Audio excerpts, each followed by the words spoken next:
जय श्री राम। मैं वसंत रावल आज मैं आपको बताने आया हूं जन्म कुंडली के अंदर सूर्य ग्रहण योग को कैसे देखा जाता है, उसका फलादेश कैसे किया जाता है। अगर किसी व्यक्ति की जन्म कुंडली के अंदर सूर्य ग्रहण योग बनता हो तो उसका निवारण कैसे करें, उसके लिए उपाय क्या करें। सबसे पहले हम लोग जानेंगे कि सूर्य ग्रहण योग बनता कैसे है। किसी जातक की जन्म कुंडली के अंदर सूर्य राहु की अंशात्मक युति कुंडली के कोई भी भाव में होती हो, कोई भी राशि में होती हो, तो सूर्य ग्रहण योग नाम का भयंकर अशुभ योग निर्माण होता है। क्यों? तो उसका कारण बताता हूं। सूर्य और राहु ये दोनों के कारक तत्व एक दूसरे से टोटली विरोधाभास होते हैं। जैसे कि सूर्य देवता है तो राहु राक्षस है, सूर्य नीति है तो राहु अनीति है, सूर्य धर्म है तो राहु अधर्म है, सूर्य प्रकाश है तो राहु अंधकार है, सूर्य अपने उसूलों का पक्का है तो राहु छल कपट धोखा विश्वासघात है। तो ये दोनों के जो कारक तत्व है ये एक दूसरे से टोटली विरोधाभास है। इसीलिए ये दो ग्रह जब आपस में एक साथ बैठ जाते हैं तो वहां पे सूर्य ग्रहण योग नाम का भयंकर अशुभ योग निर्माण होता है।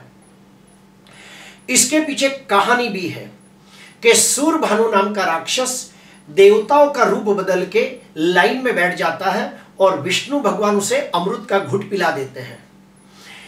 सूर्य और चंद्र ये बात को जान जाते हैं कि ये कोई राक्षस है, देवता नहीं है।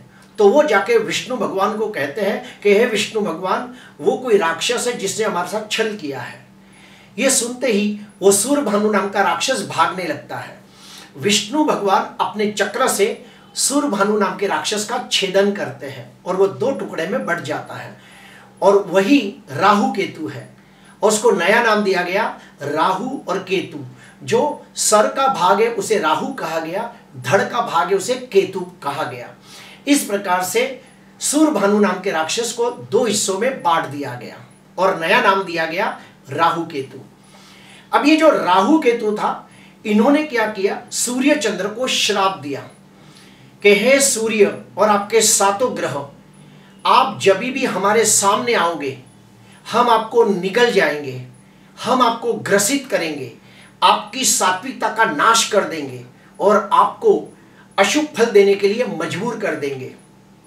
तो वहां से शुरू हुआ अशुभ योगों का सिलसिला। जैसे कि सूर्य और राहु अगर एक ही घर में बैठ जाए तो सूर्य ग्रहण योग बनता है। उसी प्रकार चंद्र राहु की युति चंद्र ग्रहण योग बनाती है, मंगल राहु की युति अंगारक योग बनाती है, बुध राहु की युति जड़त्व योग बनाती है, गुरु राहु की युति विप्र चंडाल योग बनाती है, शुक्र राहु की युति लंपट योग बनाती है और शनि राहु की युति श्रापित योग बनाती है। इसी प्रकार केतु के साथ भी अशुभ योग बनते हैं। तो इस प्रकार से राहु और केतु ये दोनों के वजह से 7 और 7 14 अशुभ योग निर्माण होते हैं। आज हम चर्चा करेंगे सूर्य ग्रहण योग की। देखिए, जब आप सूर्य ग्रहण का प्रेडिक्शन करते हो तो इसमें आपको अंशों को देखना बहुत जरूरी होता है। आइए मैं आपको बोर्ड पे बताता हूं कैसे देखा जाता है। देखिए, जब भी आपको कोई कुंडली के अंदर सूर्य राहु एक साथ दिख जाए तो आपको सबसे पहला काम यह करना है कि दोनों के अंशों को देखना है। अगर मान लो सूर्य और राहु ये दोनों के अंशों में ज्यादा 7 अंश का फर्क हो तो उसे अंशात्मक युति माना गया है। एग्जाम्पल के तौर पे सूर्य यहां पे 10 अंश का है और राहु 12 अंश का है, तो इसे हम कहेंगे सूर्य राहु की अंशात्मक युति हो रही है। दूसरा, अगर मान लो यहां सूर्य 10 अंश का है और राहु यहां पे 15 अंश का है तो भी 5 अंश का ही फर्क हुआ, तो हम कहेंगे सूर्य राहु की युति अंशात्मक है। तो ये दोनों ग्रहों के बीच में ज्यादा 7 अंश का फर्क होना चाहिए, तो उसे अंशात्मक युति मानी जाती है। ठीक उसके अपोजिट जाते हैं। यहां पे देखिए सूर्य 5 अंश का है और राहु 27 अंश का है, तो दोनों के बीच में 22 अंशों का फर्क हो गया। इसके वजह से हम कहेंगे कि ये युति असर कारक नहीं मानी जाएगी, यह सिर्फ नाम पूर्ति युति मानी जाएगी। इसका अशुभ फल 90% नहीं मिलेगा। क्यों? क्योंकि सूर्य और राहु के बीच में 22 अंशों का फर्क है। अभी हम और एक स्टेप अंदर जाते हैं। जब भी आप किसी की कुंडली के अंदर सूर्य ग्रहण योग देखते हो तो उसका फलादेश करने के लिए 3 अलग अलग नियम है। पहला नियम, सूर्य की जो कारक तत्व है उसका अशुभ फल मिलता है। क्यों? क्योंकि राहु ने सूर्य को ग्रसित किया है, सूर्य ने राहु को ग्रहण में डाला है, इसलिए सूर्य के जितने भी कारक तत्व में जो जो चीजें आती है वो सभी के फलों में कमी आ जाएगी। दूसरा, सूर्य राहु की युति जिस भाव में हो रही है उस भाव का भी अशुभ फल मिलेगा। जैसे कि यहाँ पे 7वें भाव में बैठा है तो 7वें भाव का अशुभ फल मिलेगा। तीसरा, सूर्य जिस भाव का स्वामी है उस भाव का भी अशुभ फल मिलेगा। जैसे कि सूर्य यहाँ पे पंचमाधिपति होकर ग्रहण योग में बैठा है तो पंचम भाव का भी अशुभ फल मिलेगा। तो इस प्रकार से हमको फलादेश करना होता है। अभी हम सबसे पहले शुरुआत करेंगे सूर्य के कारक तत्व के बारे में कि जब सूर्य राहु की युति सूर्य ग्रहण योग बनाती है तो सबसे पहले सूर्य के कारक तत्वों में जो जो चीजें आती है वो सभी चीजों के शुभ फल में कमी आ जाएगी। जैसे कि सूर्य आत्मबल का कारक है।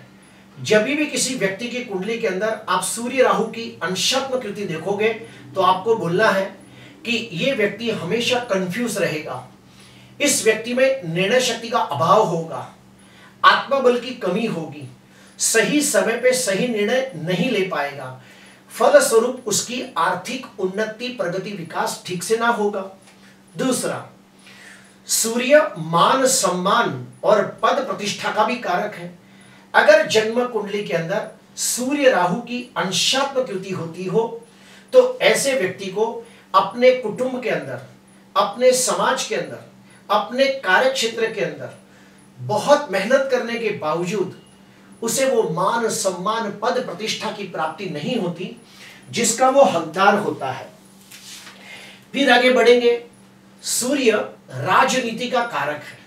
अगर किसी व्यक्ति की जन्म कुंडली के अंदर सूर्य और राहु की अंशात्मक युति होती हो तो आप कह सकते हो कि ऐसे व्यक्तियों को गलती से भी राजनीति के क्षेत्र में नहीं जाना चाहिए, वरना उसे सफलता प्राप्त न होगी और उसका आर्थिक और मानसिक बहुत नुकसान होगा।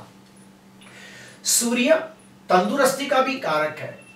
तो जिसकी भी कुंडली के अंदर सूर्य राहु की अंशात्मक युति होती है तो हमने देखा है कि 45 साल के बाद ऐसे व्यक्तियों की आंखें कमजोर होने लगती है, हड्डियों में विटामिन डी की कमी होने लगती है, उसे लो बीपी, हाई बीपी का प्रॉब्लम होता है और हार्ट से कनेक्टेड प्रॉब्लम होता है, दांत में सड़न आने लगती है, विटामिन की कमी होने लगती है और वो व्यक्ति धीरे धीरे कमजोर होने लगता है। सूर्य पिता का भी कारक है। अगर किसी व्यक्ति की जन्म कुंडली के अंदर सूर्य राहु की अंशात्मक युति होती हो तो आप कह सकते हो कि ऐसे व्यक्ति का अपने पिता के साथ हमेशा मतभेद, टकराव, खिटपिट होता रहेगा या तो फिर उसके पिता के सुख में उसे कमी होगी। तो इस प्रकार से सूर्य के कारक तत्व में जो जो चीजें आती है वो सभी का शुभ फल कम हो जाएगा। अभी आते हैं दूसरा नियम, सूर्य राहु की युति जो भी भाव में हो उस भाव के शुभ फल नाश हो जाएंगे। जैसे कि 7वें भाव के अंदर सूर्य राहु की युति हो रही है तो आप कह सकते हो कि इस व्यक्ति के विवाह में बहुत देरी होगी, सगाई होके टूट जाएगी, शादी के बाद पत्नी के साथ या पति के साथ बहुत लड़ाई झगड़े होंगे या फिर डिवोर्स हो जाएगा, विवाह के बाद ये व्यक्ति की आर्थिक उन्नति प्रगति में प्रॉब्लम होगा, अगर ये व्यक्ति पार्टनरशिप में कोई बिजनेस करेगा तो लॉस हो जाएगा। तो इस प्रकार से जिस भाव के अंदर सूर्य ग्रहण योग बनता है उस भाव का भी शुभ फल नाश हो जाएगा, बल्कि अशुभ फल मिलेगा। फिर आते हैं तीसरा, सूर्य जिस भाव का स्वामी हो उस भाव का भी शुभ फल कम हो जाएगा। जैसे कि सूर्य पंचमाधिपति होकर निच्चका होकर राहु के साथ सूर्य ग्रहण योग बना रहा है तो हम कहेंगे कि ये व्यक्ति को संतान सुख में देरी हो सकती है, अगर ये व्यक्ति किसी को प्रेम करता होगा तो प्रेम में निराशा प्राप्त होगी। अगर ये व्यक्ति शेयर बाजार में पैसे इन्वेस्टमेंट करेगा तो नुकसान हो जाएगा। ये व्यक्ति कोई भी ज्ञान की प्राप्ति करना चाहेगा तो उसमें रुकावटें आएगी। और ये व्यक्ति को पेट से लगती कोई ना कोई प्रॉब्लम हो सकती है। और इसके जो संतान होंगे वो हमेशा इसको समझ नहीं पाएंगे या फिर बुढ़ापे में इससे दूर चले जाएंगे। तो इस प्रकार से 3 प्रकार का फलादेश हुआ।